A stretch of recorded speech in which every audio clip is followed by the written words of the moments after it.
You are now listening to a podcast made in collaboration with the Copenhagen College Radio.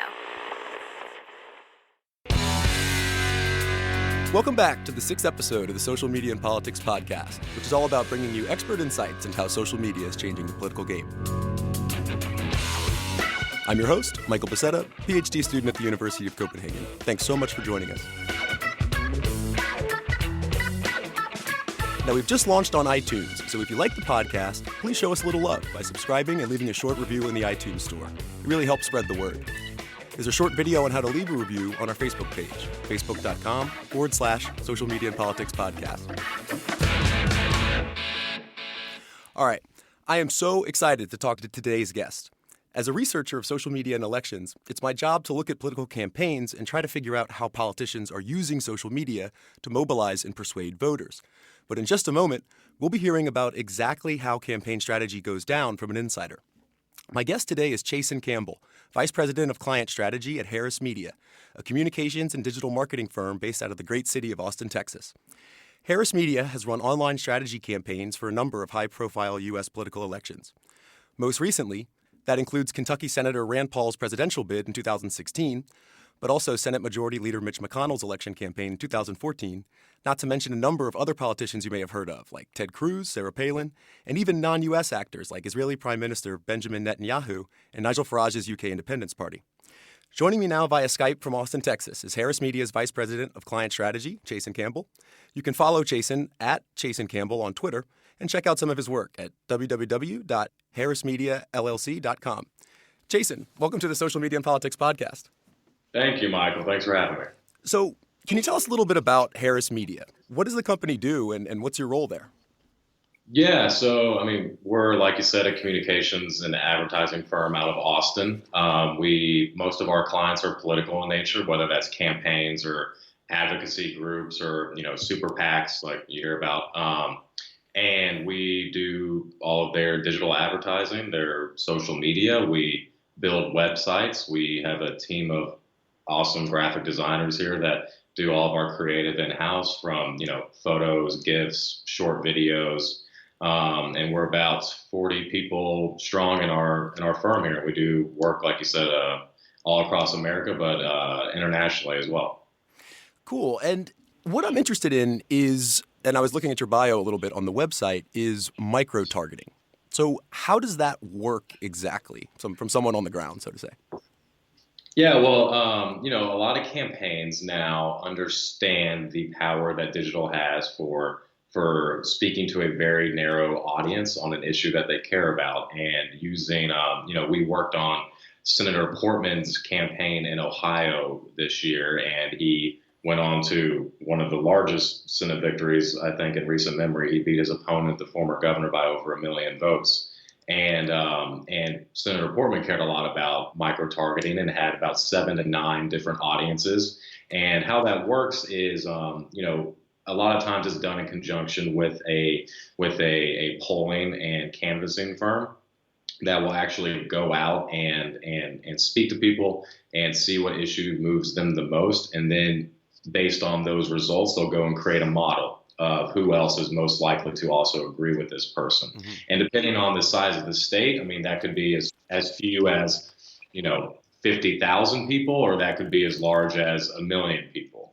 And from there, what we do is we take those audiences, and in the past for reaching them on Facebook and Twitter, you had to go and do what's called an append and actually go and find their email addresses and then upload those to the networks. Mm-hmm. And there were a lot of issues with that because, the email address you might have matched might not exist anymore, or it might be for a different person named John Doe, or they don't have an account on the social network with that email address because, I don't know about yourself, but I have 4 different email addresses. So maybe I used a different one. In the time since, it's gotten a lot better, whereas I actually don't even need your email address in America to find you online anymore. I can take, Chasen Campbell in Austin, Texas, just using my name and home mailing address and upload that to Facebook and match you in less than 30 minutes. Mm-hmm. So, and that's actually led to, match rates of 70 to 80%. So we take now essentially the voter file. The canvassing firm takes the model of who's most likely to fall into these audiences. For Senator Portman, for example, heroin was a big issue because there's a big epidemic with heroin addiction in the Northeast in America right now. And so we found people that really cared about what was being done on that issue, pulled their information from the voter file, uploaded them to Facebook and Twitter, and then Google, and made sure that the majority of the messages they saw were about the senator's work on curbing the heroin epidemic. Right. And so how exactly do you target those people online? It's a mix with these databases, and then you target them on Facebook. Exactly how? So it's all anonymized in the back end. I can't see that I'm actually targeting, Chase Campbell, for example. But it does match directly to your profile. So after uploading an audience of, say 1 million people, if the match rate's good, I will then get an actual audience I can advertise to on Facebook of probably 700 to 800,000 people. And it's just people in that list that I uploaded that Facebook actually went and found. Interesting. And how much does that cost? I know from posting ads for the podcast that you have to pay to boost a post. Is it the similar logic? We go a few steps further. Boosting is probably the most basic thing that you could do on Facebook. We take a lot of video content and split test the content that we're running to find which one's actually performing best with the audience. Digital budgets in American politics are continuing to grow as the majority of the electorate spends most of its time online. So, your traditional TV advertising has seen a hit in recent years with that shift going to digital. So this year, some of the larger senatorial campaigns were spending upwards of, $2 to $4 million on online advertising, reaching these audiences. And there's other fees involved with that. You have to pay your polling firm, and you have to pay your database a subscription. The cost can get up there if you really want to run a full-fledged digital operation. Interesting, because we on episode 1 of this podcast, we had the social media coordinator for the European Parliament, and we were talking about their Snapchat account. And for them, everything was essentially free, just like a personal account. So how do the costs differ across the different social media platforms? So it all depends on your strategy at the end of the day, and the strategy changes a lot. I think in the beginning of a campaign for any candidate, there's a couple of areas that they need to hit first, and those are growing their actual audience on Facebook, on Twitter, on Instagram, because the larger audience that you actually have from a fan perspective, that means the more people you can reach on an organic basis without having to pay. And that's way early on in the campaign. As you get to a few months out of the election and you're really focusing on every single dollar going to persuasion, one reason why it gets more expensive is because those 700, 800,000 people in a micro-target audience that you have might not be your fans, right? Because you haven't gone and found them yet. So in that case, they're never seeing anything that you post organically unless their friend shares it. And you can't control what they see organically. I couldn't control that if someone in our heroin addiction audience only saw heroin stuff from an organic perspective. That can only be done on a paid perspective. So that's where the cost comes in. And with newer things like Snapchat, I think a lot of people do try to do as much as they can for free because the advertising there is a much different model. Snapchat's video ads, for example, are far more expensive on a per unit basis than Facebook or Twitter's. And I imagine that'll change in the coming years as Snapchat grows from an audience user base. But they only recently actually released an advertising platform to actually yourself go in and do that. So I think as Snapchat matures as a platform, you'll probably see a lot more, user promotion going on. And how important is it to kind of skirt costs, I guess, to have your fan base share your content or use your geo filter or this sort of kind of citizen campaigning? Is there a lot of effort going into that? From our firm, yes. I mean, we pride ourselves on the creativity of the actual content that we create. And we think it's important that what our clients are actually putting out there online is actually engaging with voters and is something that they want to share back. I think a lot of campaigns see digital as a checkbox still that they have to just mark off. And that means they just take their 15 or 30-second television ad and they put it on Facebook and they think, oh, they're online now. We put our message out there and we're doing the job, which isn't the case. I mean, I think back to 2013 when we had just signed on with Senate Majority Leader McConnell for his reelection campaign in Kentucky. And, we that year started posting cat gifs and memes about Harry Reid on his Facebook page. And, it wasn't like we suggested that and instantly got approval that night.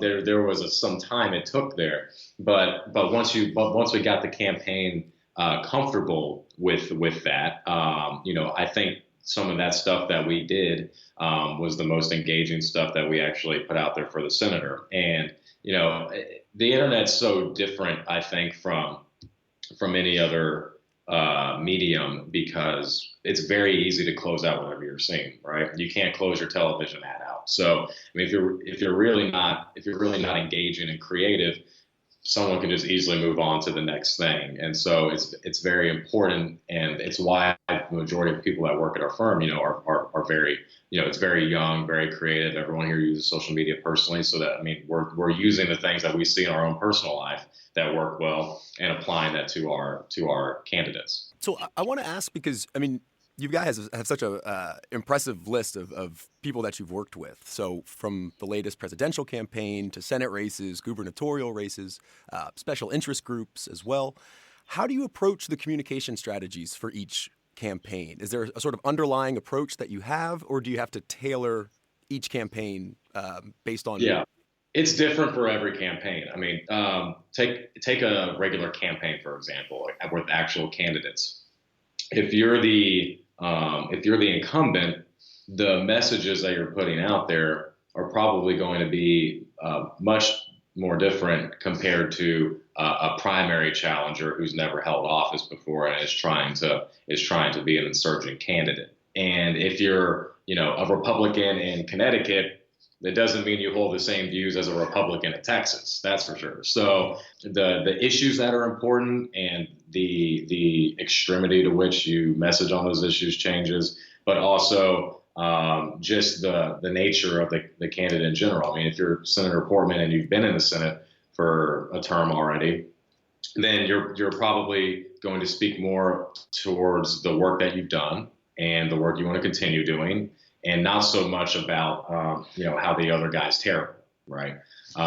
So that changes a lot based on geography and the situation of the candidate. And speaking of geography, I mean, you've also done some work with Prime Minister Netanyahu in Israel and Nigel Farage's UK Independence Party. So what's the difference between running a digital campaign in the U.S. and then one in another country? I mean, do you take into account differences in social media use patterns, or how exactly does that work? In terms of how people across the world compared to America use the internet, it's all growing everywhere. So they're taking Israel, for example, there aren't drastic differences. In some countries you might find someone that uses Twitter more often than Facebook. So there's things like that to consider.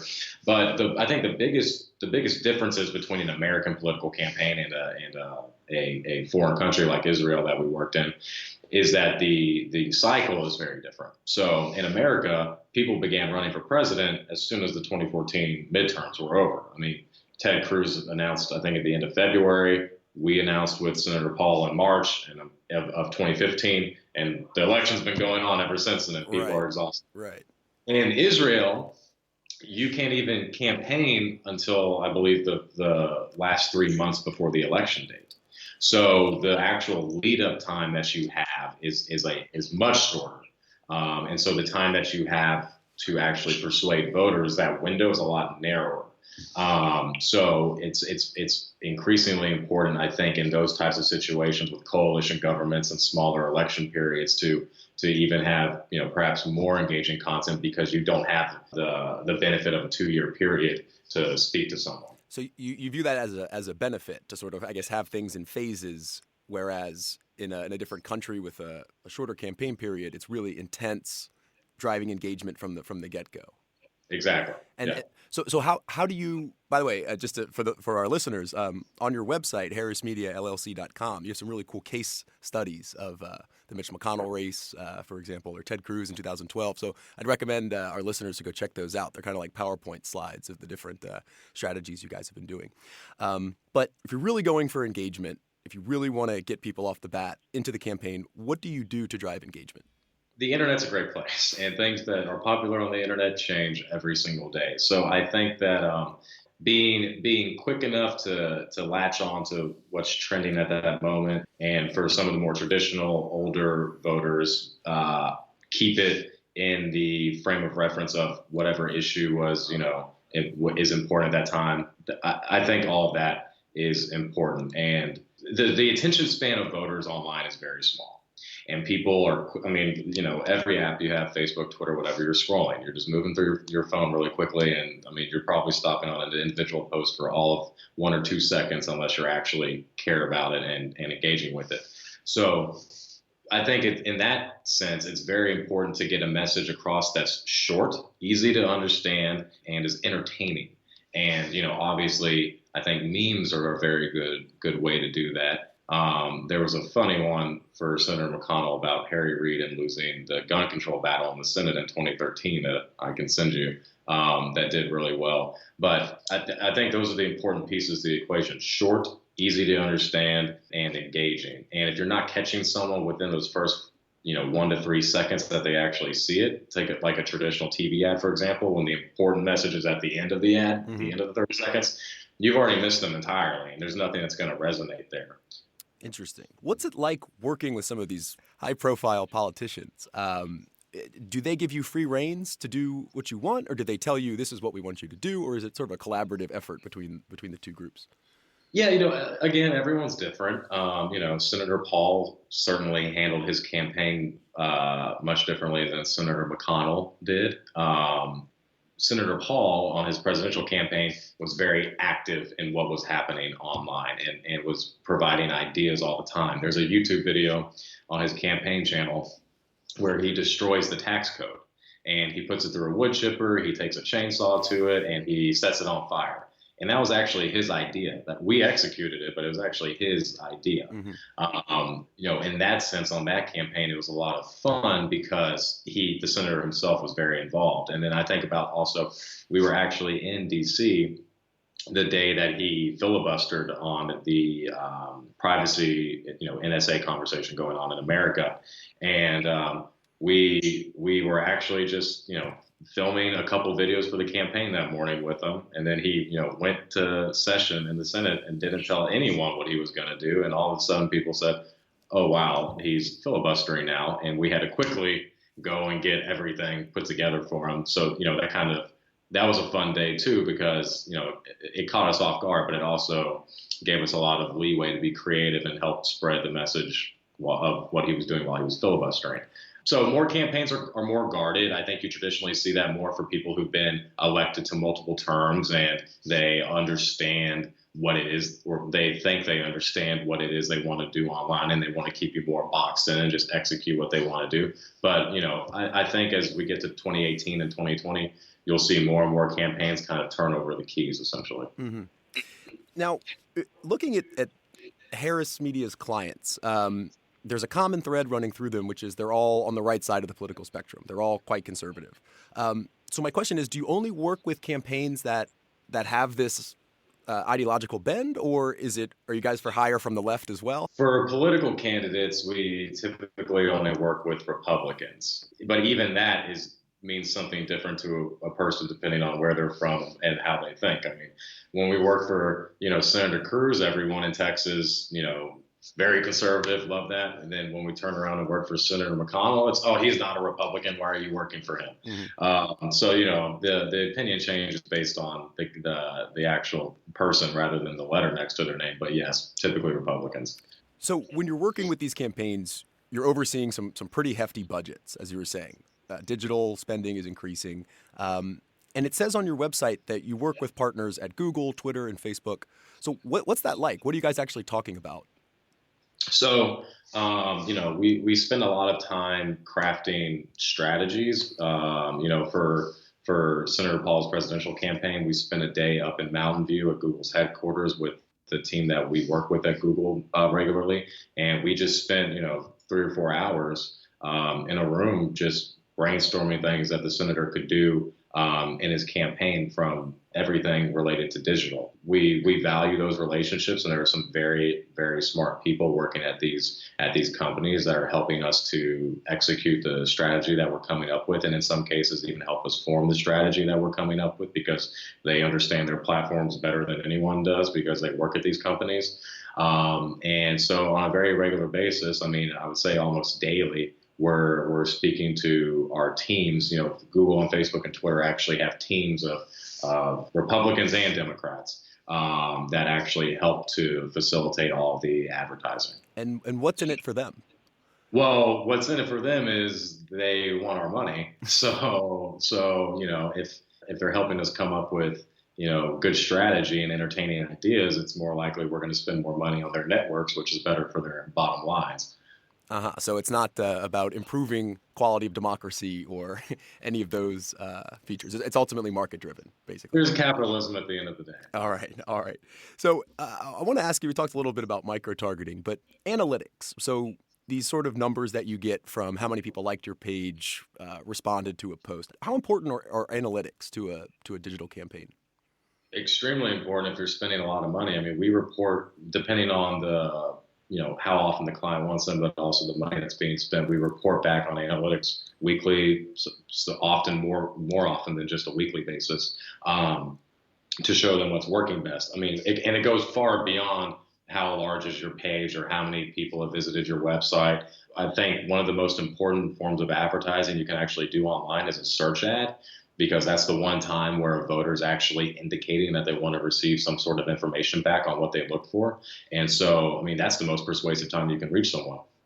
And so we report back regularly on the number of times someone searched for Senator Portman versus the number of times someone searched for his opponent. And if we're seeing spikes there, maybe that indicates there's something we need to look at that's going to be important to the race. For the video advertising, it's especially important, I think, because the beauty of digital is I can run 10 different versions of the same thing that are all slightly different and see which one's performing better. And we did some things that we're going to release for Senator Portman as his case study in a little bit here.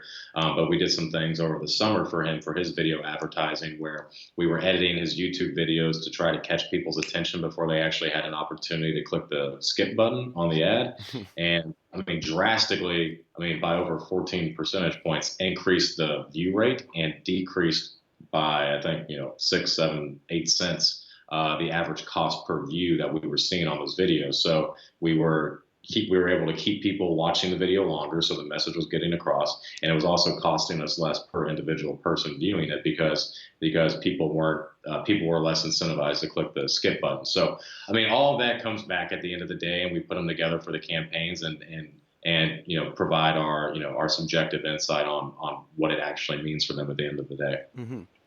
So I was just teaching a lecture on Obama's 2012 campaign, and what their strategists were doing in terms of the connection between digital media and traditional media, broadcasting and television, was that they would try to shock the system by incorporating conversations on Twitter that would spill over into mass media coverage.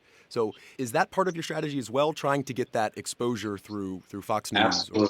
Yeah, we absolutely try to incorporate getting earned media based off the things that we're doing online. And I think Twitter is actually one of the best places to do that, because you can actually take your lists of known journalists in DC and New York, wherever, and target just those people on Twitter with a message, so that the people that are actually writing the stories at the end of the day are the ones seeing your ad, and you're encouraging some earned media responses. And they're beyond just targeting specific journalists.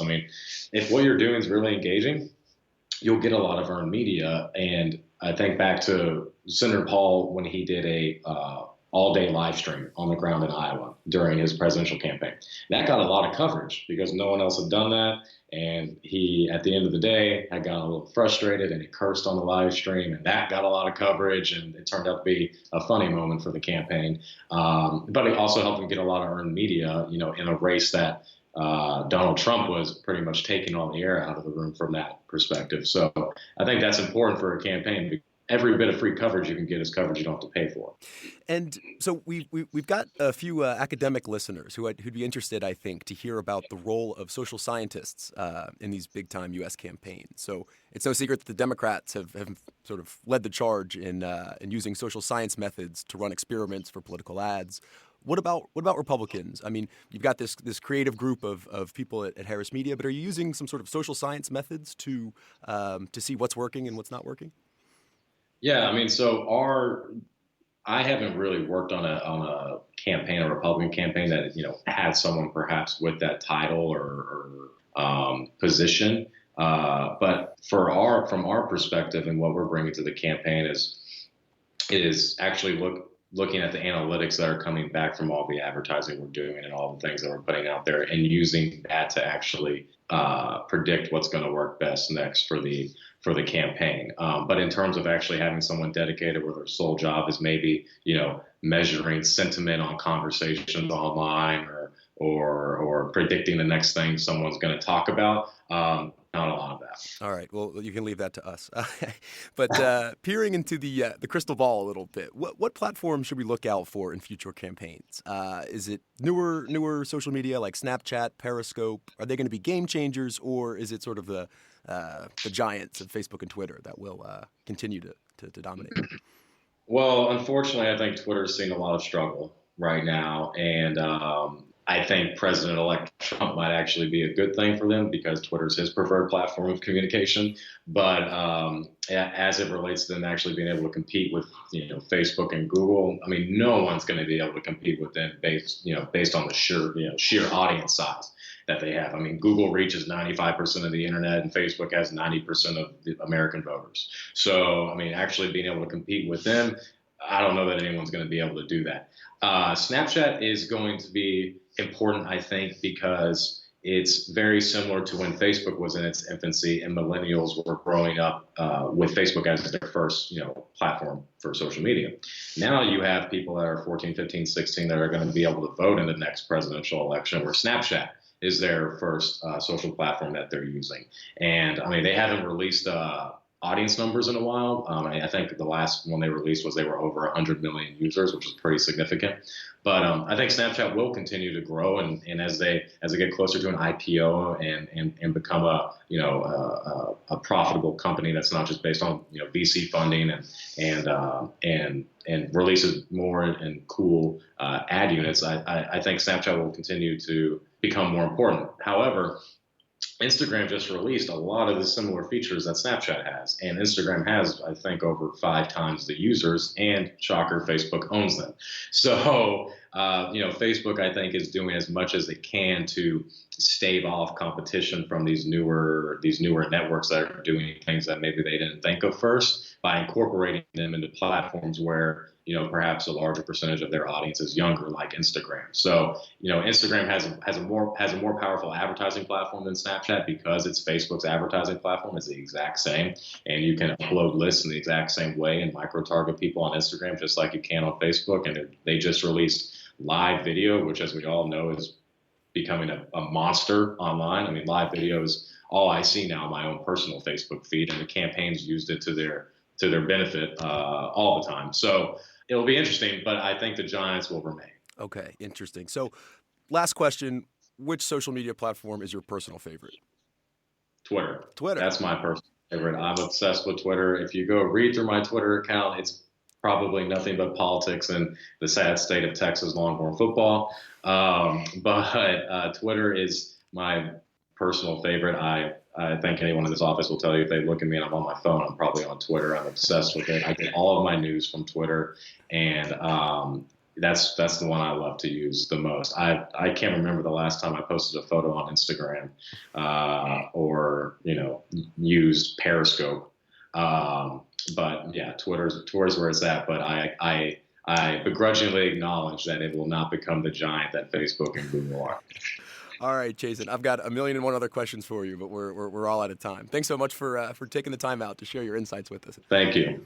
I've just been speaking with Chasen Campbell, VP of Client Strategy at Harris Media. You can follow him on Twitter at Chasen Campbell or Harris Media at Harris Media and their webpage, harrismediallc.com. That's all the time we have for today. Thanks for tuning in, and I hope you've enjoyed the show.